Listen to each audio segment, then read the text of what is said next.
जब मीठे में कुछ बनाना हो और समझ ना आए कि क्या बनाऊं तो फिर झटपट से ये वाली रेसिपी ज़रूर ट्राई कीजिएगा। जी अस्सलाम वालेकुम मेरी प्यारी बहनें, कैसी हैं आप सब। उम्मीद करती हूँ आप सब ठीक होंगी, मैं भी ठीक हूँ आपकी दुआओं के साथ। तो सबसे पहले हमने 1 कप के करीब दूध ले लिया और उसके अंदर हमने 3 चम्मच जो है कस्टर्ड के डाल दिए हैं। कस्टर्ड पाउडर आप कोई सा भी इस्तेमाल कर सकते हैं, मैंने मैंगो का इस्तेमाल किया है और उसको हमने बनाकर एक साइड पे रख लेना है। अब नेक्स्ट हमने दूध बॉईल कर लिया है। दूध के अंदर थोड़ा सा मैंने जाफरान ऐड कर दिया है और उसका कलर के लिए, इसलिए इसको हम बॉईल करेंगे। दूध हमने 1 लीटर के करीब ले लिया है और हाफ कप के करीब हमने इसके अंदर चीनी शामिल कर दी है।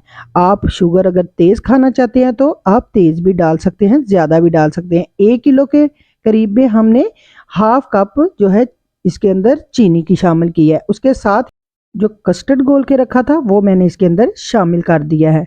अब इसको हम तकरीबन 5 से 6 मिनट तक पकाएंगे और ये बहुत ही अच्छा सा इसका कच्चापन ख़त्म हो जाएगा और हमने इसको चलाते रहना है। आस्ता आस्ता ये थोड़ा सा गाढ़ा हो जाएगा। गाढ़ा करने के लिए आपने इसको तकरीबन 5 से 6 मिनट लाजमी पकाना है ताकि ये बहुत ही अच्छा सा गाढ़ा हो सके और ये पक भी सके। इसका कच्चापन जब ख़त्म हो जाएगा तो ये माशाल्लाह से बहुत ही अच्छा रेडी हो जाएगा। अगर आपको इस पॉइंट पे मेरी ये रेसिपी अच्छी लगी है तो प्लीज़ चैनल को लाइक और सब्सक्राइब करना मत भूलिएगा। और कस्टर्ड हमारा पक गया था और उसको मैंने ठंडा होने के लिए नीचे रख दिया है और उसके साथ ही 1 डब्बा हमने दूध का लिया है और हमने उसको शामिल कर दिया है। उसके अंदर 1 कप के करीब कॉफ़ी पाउडर इसलिए शामिल किया है कि हमने इसका उसके अंदर फ्लेवर देना है। और साथ ही हमने फ्रेश क्रीम आप डाल लें या फ्रेश मलाई जो होती है वो डाल दें। आपने 3 चम्मच जो है फ्रेश मलाई के डालने हैं और 2 चम्मच हमने भर के इसके अंदर चीनी के शामिल कर दिए हैं। अब हमने इस मिक्सचर को अच्छी तरह से मिक्स करना है। आपने इसको किसी भी चीज़ से मिक्स कर लें ताकि ये बहुत ही अच्छा सा मिक्स हो सके। और उसके साथ ही हमने 2 चम्मच फ्रेश क्रीम के डाले हैं। हमने डब्बे वाली फ्रेश क्रीम इस्तेमाल की है, तो आपने ब्लेंडर से कर लें या आप जिससे मर्जी इसको अच्छी तरह ब्लेंड कर लें ताकि बहुत ही अच्छा सा ये मिक्स हो सके। उसके बाद हमने ब्रेड के पीसेस लेने हैं और ब्रेड को हमने साइड से काट लेना है।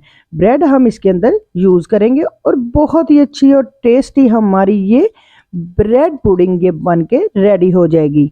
ब्रेड पुडिंग इसलिए आप इसको कोई सा भी नाम दे सकते हैं, कस्टर्ड ब्रेड पुडिंग भी कह सकते हैं, लेकिन हमने तमाम ब्रेड के साइड जो है काट ली है। आप जितना बना रहे हैं उस हिसाब से आप ब्रेड इसके अंदर इस्तेमाल कर सकते हैं।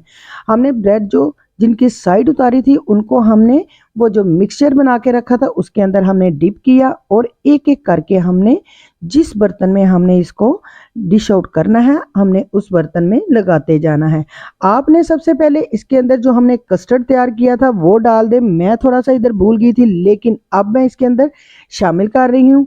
आपने सबसे पहले थोड़ा सा कस्टर्ड नीचे लगा लेना है और उसके बाद आपने जो पीसीज ब्रेड के थे वो इसके अंदर डुबो के आपने इसके अंदर डालते जाना है। आपने एक तरह से एक तय इसकी लगानी है और फिर इसके ऊपर आपने बहुत ही अच्छा सा कस्टर्ड डाल देना है।